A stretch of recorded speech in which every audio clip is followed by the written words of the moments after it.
Hello students, कैसे हैं आप सब। कुछ दिनों से आपका क्लास नहीं पा रहा था, उसके लिए हमें खेद है। जब आसपास कुछ लोग परेशान होते हैं तो उससे हमको भी कष्ट पहुंचता है, क्योंकि मैं भी एक इंसान हूँ और इन परिस्थितियों में आसपास जो महामारी फैली हुई है उससे कहीं ना कहीं सब लोग प्रभावित हैं। मेरी बात भावनाओं को आप लोग समझ रहे होंगे। कहीं ना कहीं हमारे आस पास ऐसी कोई घटना घटी है जिससे मैं क्लास नहीं ले पाया, आपकी पढ़ाई बाधित हुई है, उसके लिए मुझे खेद है। लेकिन आज फिर से इस समय मेहनत करके मैं आपके लिए क्लास ले रहा हूँ ताकि आपका जो नुकसान ना हो पाए। चलिए तो आगे हम लोग आज एक्सरसाइज प्रश्नावली 3.2 देखेंगे।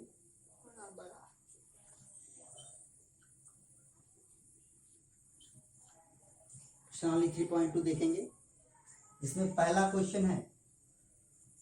पहले इस क्वेश्चन को जानने से पहले कुछ बातें आप देखेंगे। अक्सर बच्चे कहते हैं कि सर हम ये नहीं जान पाते समीकरण कैसे बनाना है, क्या करना है, किसमें जोड़ना है, किसमें घटाना है, किसमें क्या करना है, तो ये हम नहीं जान पाते। तो उसके लिए हम क्या करें। तो प्यारे बच्चों, जैसे जिस शब्द के साथ से लगा हो या की लगा हो, उसी या का लगा हो, से, की, का, ये सारी शब्द लिखे हों, उसी में जोड़ना है, उसी में घटाना है, उसी में सब कुछ करना है। जैसे अगर कह रहा है कि राम की उम्र से 5 अधिक, सवाल मान लीजिए सपोज कि अभी हम एग्जांपल ले रहे हैं, तो राम की उम्र से, तो देखिए से आ गया शब्द यहाँ। इसका मतलब राम की उम्र से 5 अधिक, यानी राम की उम्र में आपको 5 जोड़ देना है। ये बात क्लियर हुई कि नहीं। या कहते हैं राम के उम्र की दुगनी, राम के उम्र की दुगनी, की शब्द तो किसके साथ की लगा हुआ, राम के उम्र के साथ की आ गया, यानी राम के उम्र में 2 से गुणा कर देना। जैसे आ गया कि राम के उम्र के दुगने से 5 अधिक,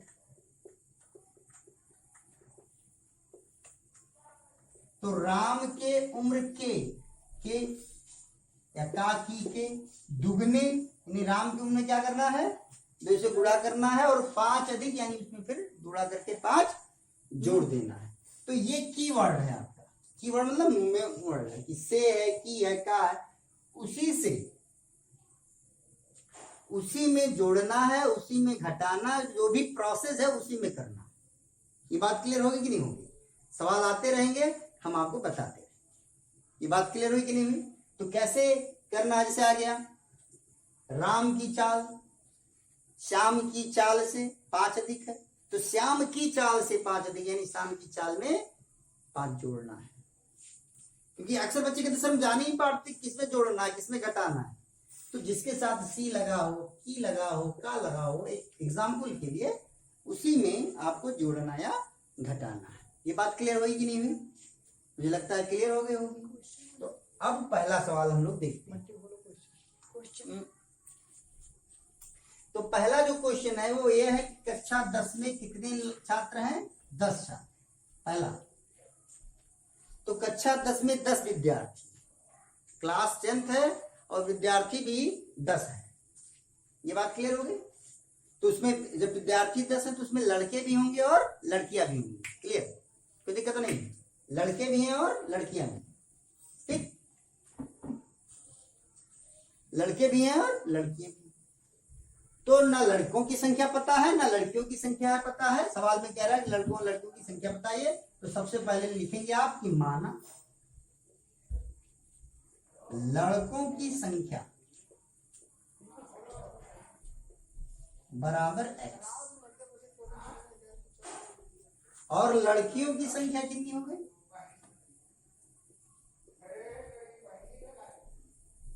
y हो गई। तो कुल कितने लड़के हैं, 10। लड़के कितने, कुल कितने विद्यार्थी हैं 10, लड़के कितने x, लड़कियां कितनी y। तो अगर दोनों को ऐड करेंगे यानी x प्लस वाई करेंगे तो क्या मिलेगा 10। समीकरण नंबर एक इक्वेशन बन गया। अब दूसरा इक्वेशन कहता है, दूसरी आगे क्या बात कहता है कि यदि लड़कियों की संख्या लड़कों से 5 अधिक है, यानी लड़कियों की संख्या y, दूसरी का जो कंडीशन है द्वितीय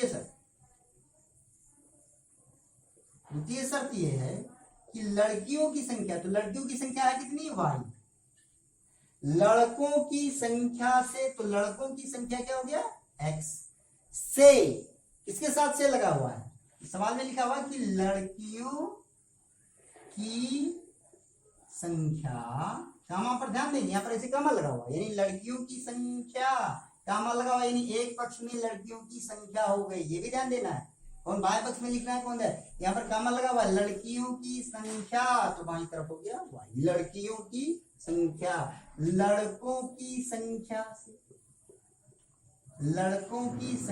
से 4 अधिक है, तो लड़कों की संख्या, या कामा लग गया यानी कामा के पहले वाला बाएं पक्ष में और कामा के उधर वाला दाएं पक्ष में बात लिखी जाएगी। तो लड़कियों की संख्या y हो गई, लड़कों की संख्या से, तो लड़कों की संख्या कितनी है x, और से वर्ड देखिए से, मैंने कहा से, तो या से ई का जिसमें होगा उसी में जुड़ेगा, से कितना अधिक है 4, तो किसमें जोड़ेंगे लड़कों की संख्या से, लड़कों की संख्या कितनी है से 4 अधिक है, 4 अधिक है तो 4 जोड़ देंगे। मुझे लगता है क्लियर हो गया होगा, कोई दिक्कत नहीं होगी। और ये बराबर हो गया वाई स्क्वायर, ये हो गया क्वेश्चन। अब इसको अगर आप पक्षांतर कर दें तो क्या हो जाएगा, ये वाई इधर ले जाए तो क्या हो जाएगा, यहाँ से x प्लस ये वाई इधर आ गया minus y and it is equal to, ये प्लस 4 है, पक्षांतर करने पर साइन हो गया और कितना मिल गया x minus y equal to -4। ये दो इक्वेशन बन गए। अब कह रहा है इन दोनों समीकरणों को ग्राफीय रूप से हल करके लड़कों की संख्या और लड़कियों की संख्या को ज्ञात कीजिए। तो क्या इक्वेशन आपके बन गए, एक पहला बन गया x plus y equal to 10 और दूसरा बन गया x minus y equal to -4। ये बात क्लियर हो गई कि नहीं हो गई? तो चलिए शुरू करते हैं। इक्वेशन आपके पास कौन कौन हो गए, फर्स्ट इक्वेशन हो गया x plus y equal to 10 और सेकेंड इक्वेशन क्या हो गया x minus y equal to -4, ये हो गया सेकेंड। अब इसको सॉल्व करना है किससे, ग्राफ। तो वही टेबुलेशन मेथड करेंगे, पहले समीकरण 1 के लिए, फर्स्ट के लिए करेंगे, फिर समीकरण 2 के लिए करेंगे। तो चलिए समीकरण 1 के लिए हमने बताया था, ग्राफ के लिए पहले समीकरण 1 के लिए क्या बनाएंगे, एक तालिका बनाएंगे, बताया था नहीं बताया था, एक तालिका बनाएंगे। मुझे लग रहा दिख रहा होगा, यहाँ पर कोई दिक्कत नहीं होगी। यहाँ देख लेते हैं, यहाँ पर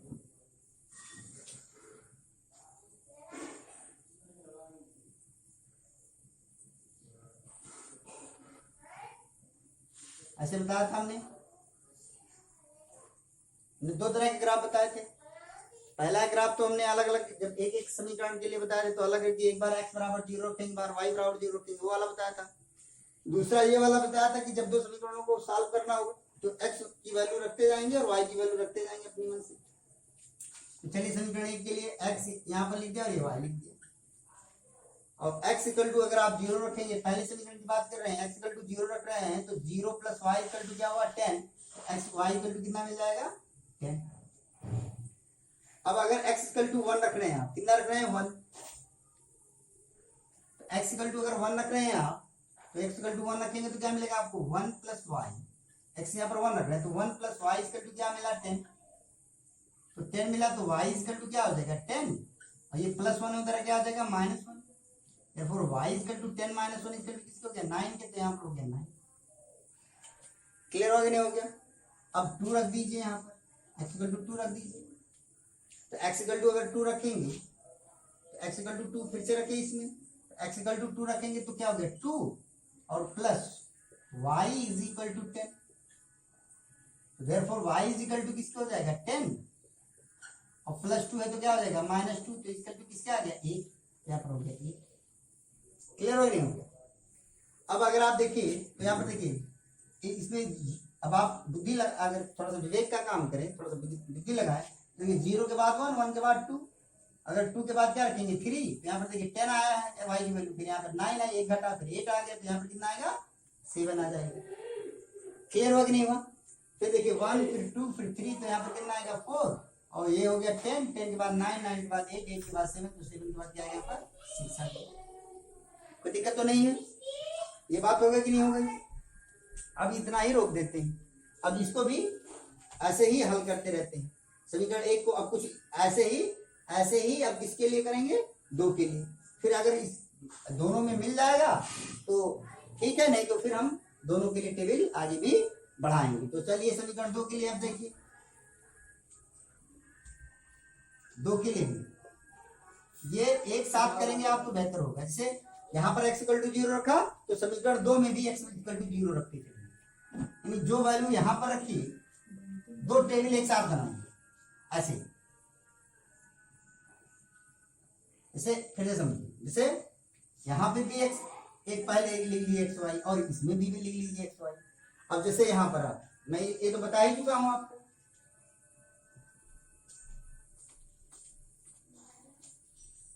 अब इसे यहाँ पर x के लिए वैल्यू 0 और y की वैल्यू 10, अब यहाँ पर भी x की वैल्यू 0 रख दीजिए।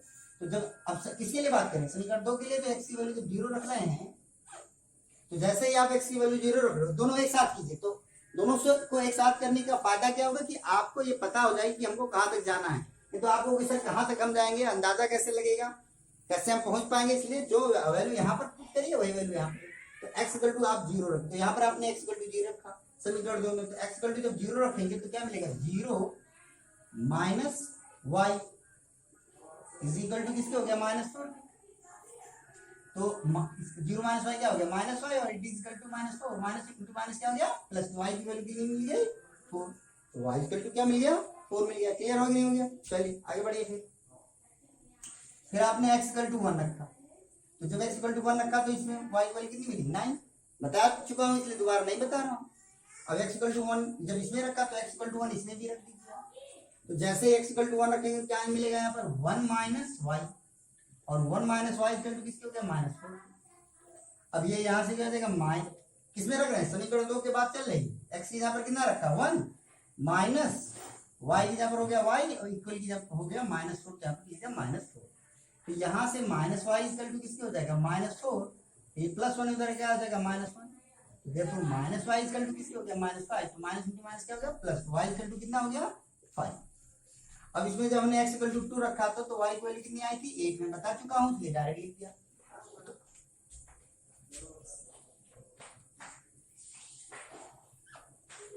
तो जब अब इसमें भी x इक्वल टू 2 रखें, जो वैल्यू यहाँ पर x की रख रहे हैं वही वैल्यू यहाँ पर भी x की रखेंगे, तो जैसे x इक्वल टू 2 रखा, तो अब x इक्वल टू 2 रख रहे हैं तो क्या मिलेगा यहाँ से, इस इक्वेशन में रख रहे हैं दूसरे समीकरण में x कितना रख रहे हैं 2, तो 2 minus y equal to -4, therefore minus y is equal to किसको हो गया -4 -2, therefore minus y is equal to -6, तो माइनस इंटू माइनस क्या हो गया प्लस, तो वाई इक्वल टू कितना हो गया 6। अब देखिए हो गया, ये बात क्लियर हो गई। चलिए अब आगे बढ़ते हैं।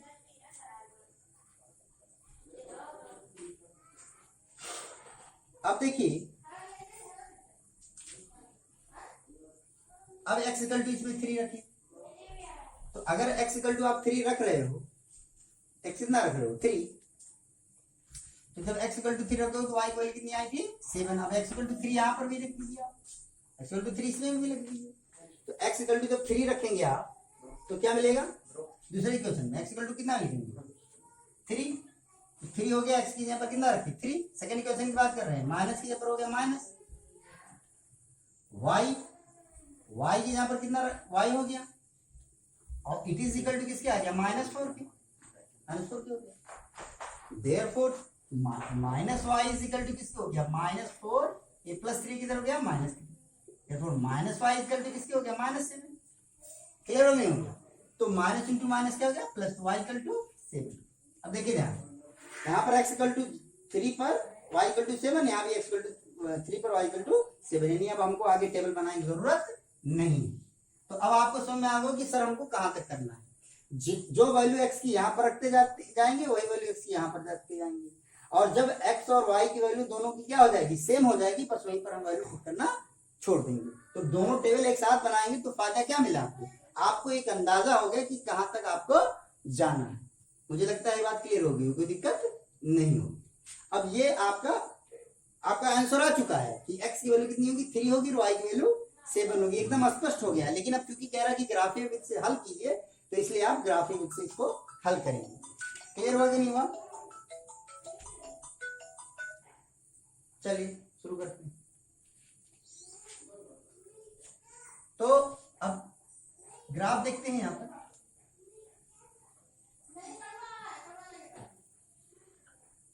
अब आपके मन में आ रहा है सर x इक्वल टू 0 रखे लेकिन y इक्वल टू 0 नहीं रखे तो कोई जरूरत नहीं है जब केवल एक समीकरण का ग्राफ बनाना होता है तब x इक्वल टू 0 और y इक्वल टू 0 रखना जरूरी है अगर नहीं है तो कोई जरूरत नहीं आप जितने से आपका काम बन जाए आपको उतना ही करना है इसीलिए मैं इसको कर रहा हूं तो अब देखिए इसमें y की मैक्सिमम वैल्यू कितनी है 10 है और x की मैक्सिमम वैल्यू कितनी है 3 है तो हमने ले लिया 1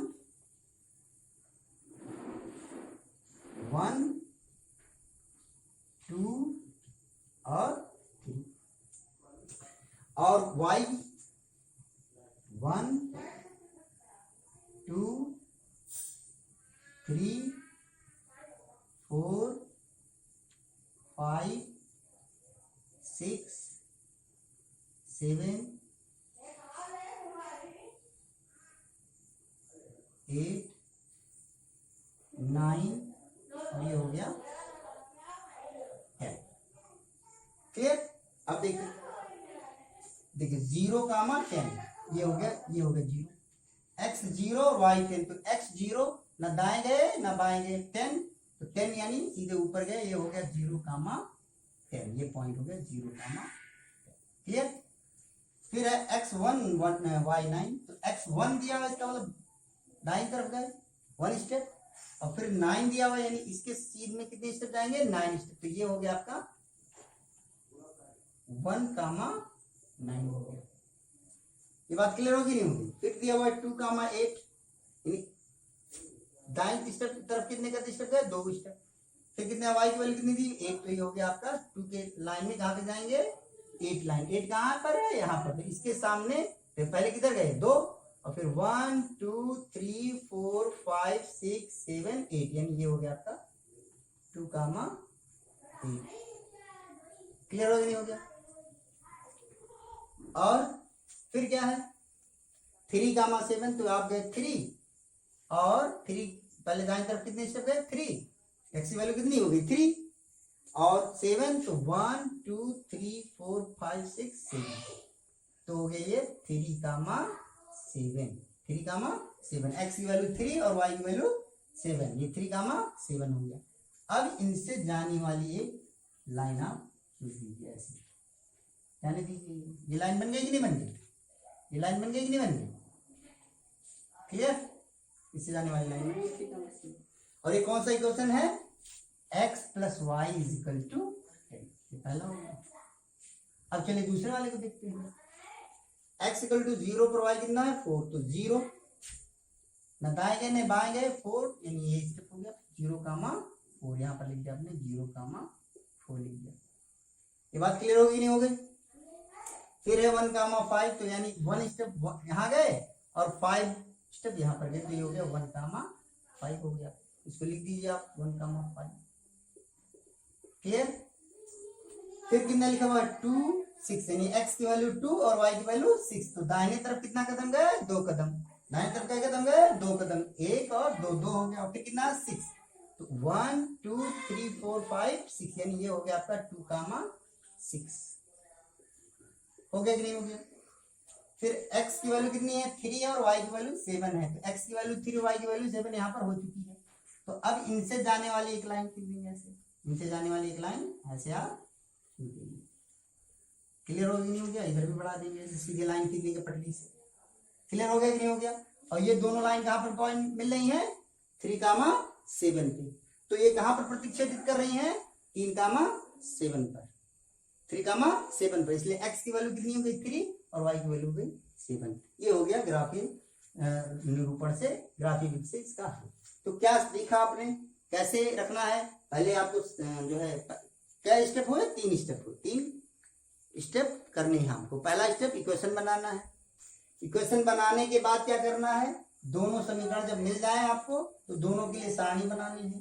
सारणी दोनों की एक साथ बनाइए ताकि आपको पता चले कि आपको कहाँ तक जाना है। ये बात क्लियर हुई? और उसके बाद फिर क्या करना है? पहली सारणी से एक लाइन बनानी है और दूसरी सारणी से एक लाइन बनानी है। ये कौन सी लाइन है? ये आपकी लाइन है x, ये दूसरी वाली लाइन है x minus y is equal to -4। मुझे लगता है एकदम क्लियर हो गया होगा, कोई दिक्कत नहीं होगी। अब तो आप स्पष्ट हो गया होगा कि कैसे आपको ग्राफ बनाना है। अगर फिर भी कोई समस्या होगी तो आप बता सकते हैं। तो इस तरह से इसका दूसरा क्वेश्चन आप करेंगे। अब हम लोग आगे बढ़ते हैं।